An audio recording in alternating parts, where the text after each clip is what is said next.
Welcome back to TalkNorth.com. Thank you for listening. If you can, please download before you listen. It helps our business. I'd also like to thank our producer, Brandon Morton, and let you know if you'd like to sponsor this program or any of the programs on the network, you can reach me at mshsl-org@gmail.com. TalkNorth.com is powered by Bite Squad. Go to bitesquad.com or download their app. Get food to your door in minutes. Use the promo code TalkNorth to get your first delivery free. Talk North gets you your first delivery free.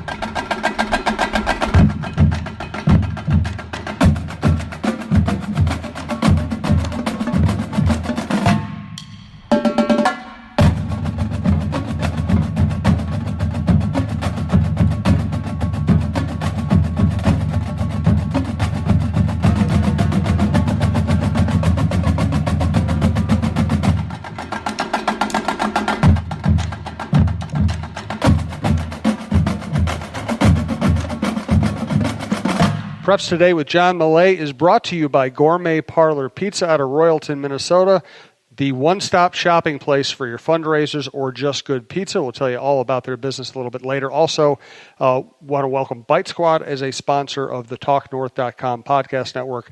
For a limited time, you go to bitesquad.com or download their app. Get your first delivery free by typing in Talk North, as if it's one word. Talk North. Bite Squad, food for your mood delivered.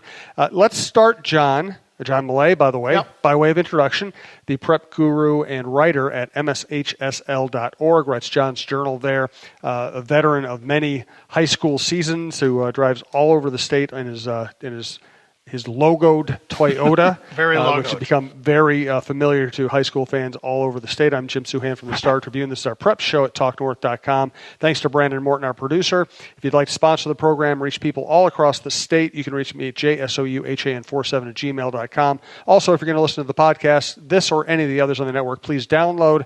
It's a better listening experience and better for our business. I think even though he is now a pro, or maybe close to being a retired pro, I think Joe Mauer is the place to start today. You know, after what happened Sunday at Target Field, Jim, it was incredible. Whoever put that together with his daughters running out before the game, coming out to catch one pitch, and what we all think was his final act as a Twin. It was really something. It was really cool to see all that stuff. I'm sitting in a meeting this morning at our high school league office, which is in Brooklyn Center. A 3-hour meeting, but we won't go into that. No, please take it through it, minute by minute in real time. Countdown. I have to look for my notes. And our office is decorated with tons of photos of Minnesota high school activities. There's athletes and teams and officials and action shots. So in the conference room we were using, there's a big kind of a strip of photos going around the wall, and I'm sitting during the meeting and my mind's wandering, which it does quite often, and I'm looking up and I think that looks like a Cretin-Durham Hall baseball team. And after the meeting I took kind of a wide picture of the room and then a close-up of this team, and it's the 2001 Cretin-Durham Hall state championship baseball team. And I asked people, identify Joe Mauer. Well, that's not hard. He's the best looking kid, the biggest kid, the smiling kid in the front row, number 16, got a lot of responses. And just thinking about Joe and his career, and the first time I talked to Joe, he was a junior in high school at Cretin, where he ended up being the National Player of the Year in football and baseball. He had signed to play quarterback at Florida State until the Twins made him the number 1 draft pick. And I just kind of interviewed him after a practice before the Prep Bowl in his junior year.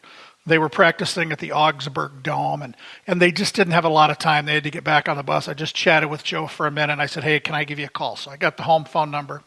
That evening I called. His mom, Teresa, who's a sweetheart, answered the phone. I identify myself. She says, oh, yeah, John, Joe's here. I'll get him. Hang on just a second. I can hear her yelling. This is any mom in the country with any teenage boy. She's yelling, Joe, telephone.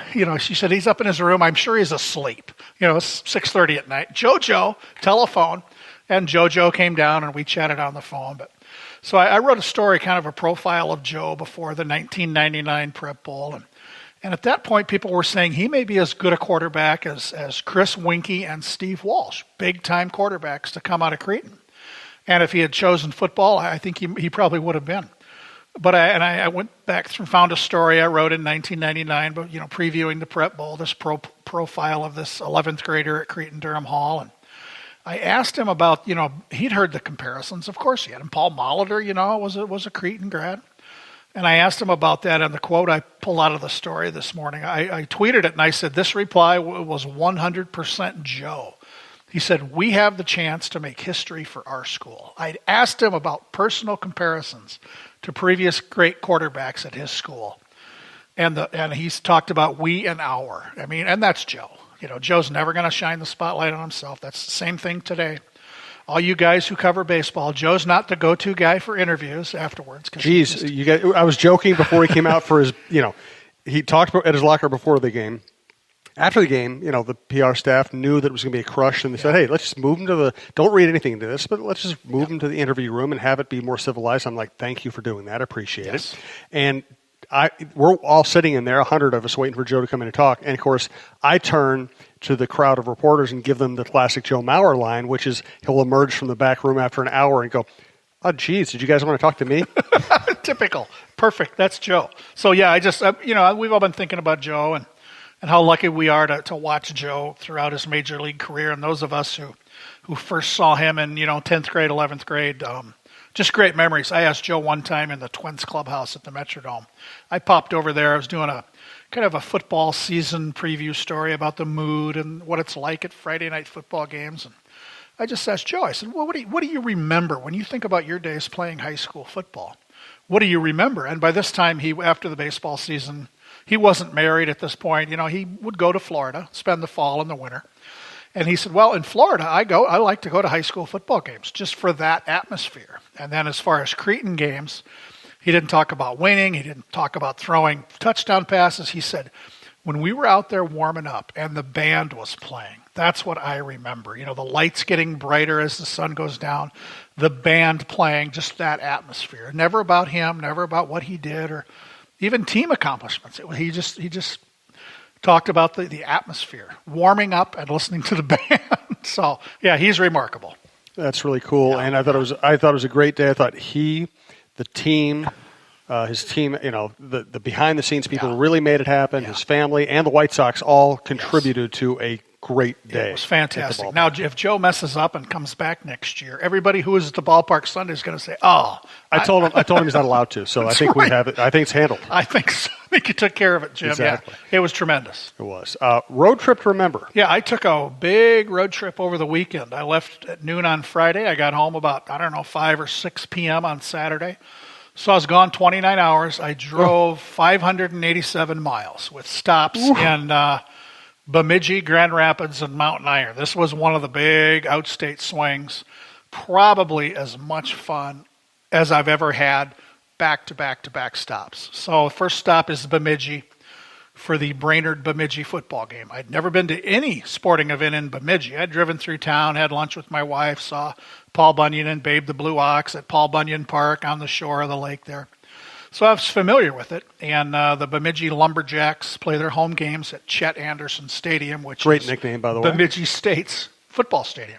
And it's really a neat place. They have artificial turf, which is modern, and big seating on either side of the field that's probably 85 years old. I think somebody told me it was a WPA project way back when. And that's right on the lake. And people were telling me how cold it can be late in the season when the wind's whipping off Lake Bemidji there. So it was a great game. These are two rivals. They're 2 hours apart, Brainerd and Bemidji. But the hook for me was there was a new traveling trophy. And there's a story on John's Journal that goes into this. It's Babe's Bell. It's a giant cowbell, perfect for Babe the Blue Ox. It's, got the colors and logos of both schools. Thing weighs about 75 pounds, I was told. I tried to lift it. It was behind one of the end zones during the game, and I just about gave myself a hernia. This is a big piece of metal. It's got a handle on top. When you hear the phrase more cowbell, this is what I'm going to think of for the rest of my life, this giant Babe the Blue Ox cowbell. And the game goes down to the wire. There had to be a dozen turnovers. It was a cold night. People were dropping the ball. Passes were getting picked off. And down to the wire. Bemidji scores in the last 45 seconds, wins the game 12-7. Shake hands, both teams, tradition. And then both teams kind of each go to an end zone, kneel down, listen to the coach. But the Bemidji kids had run over to the end zone, got the bell, carried it to the little group huddle on the field there. And Troy Hendricks, their coach, is talking to them, telling them, this is going to be a great memory for the rest of your lives. This is the first time we've played for Babe's Bell. And somebody asked, Coach, what are we going to do with this bell? And I took it as, this will not fit in a trophy case. Where are we going to put this giant cowbell? And Troy said, I'll tell you what we're going to do with this bell. We're going to go down to Babe and we're going to sing. So, and the locker rooms are at the high school about 3 miles away. So the teams bus in and bus out. So I asked Troy then, I said, you're going down to Paul Bunyan and Babe? You're going to sing? Yeah, we're going to go take the cowbell down there, put it in front of Babe, sing the school song. So I ran to my car basically to get down there because I knew they were heading for the buses. I pulled in, parked my car. As I'm getting out, 2 buses are pulling up, and out come the Bemidji Lumberjacks hoisting this giant bell. And I tweeted some pictures and a video of this thing, and there's nothing more Minnesotan than a high school football team from Bemidji standing in front of Paul and Babe singing their school song. It was, I don't know what to compare it to, but it was phenomenal. And I thought, okay, my trip has been made. Then I spent an hour on the road Friday night late driving to Grand Rapids.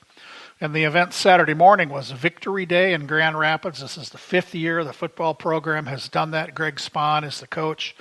This is a phenomenal event. It's basically a chance for special needs kids to be football players. Oh, wow. All the varsity kids are out there wearing their black jerseys. The special needs kids, every one of them gets a white jersey.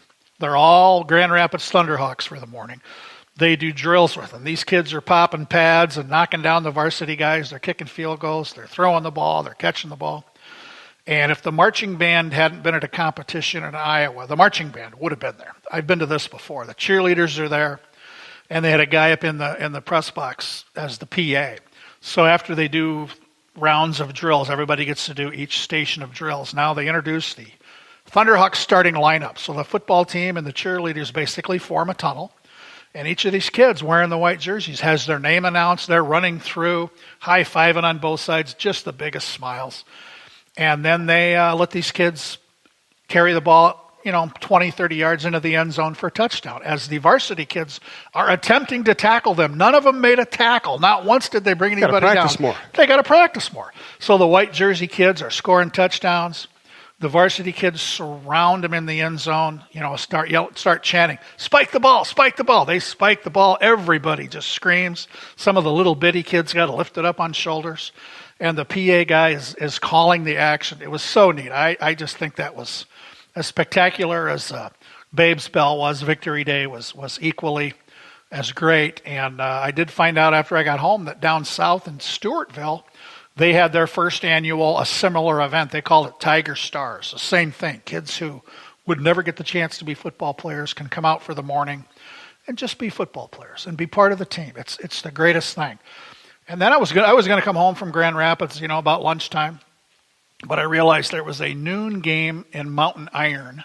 Mountain Iron Buell was hosting Ely in a 9-man football game. You think Iron Range football, Mountain Iron and Ely, this is going to be, in the mud. But no, Mountain Iron just built a brand new school. They've got artificial turf in the little town of Mountain Iron. It's really spectacular. Their colors are red and gold, and the field is so beautiful. They did a great job. It's a brand new school.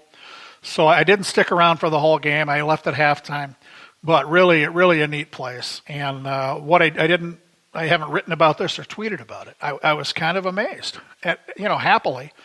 I'm kind of getting a tour of the school. Jeff Buffetta is the girls basketball coach up there. They're regulars at the state tournament. He's showing me the new gym, the weight room. It's great. And then I went in to use the restrooms, and gender-neutral restrooms in Mountain Iron, Minnesota, just individual single stalls, and male, female, everybody comes out and washes their hands in the same place.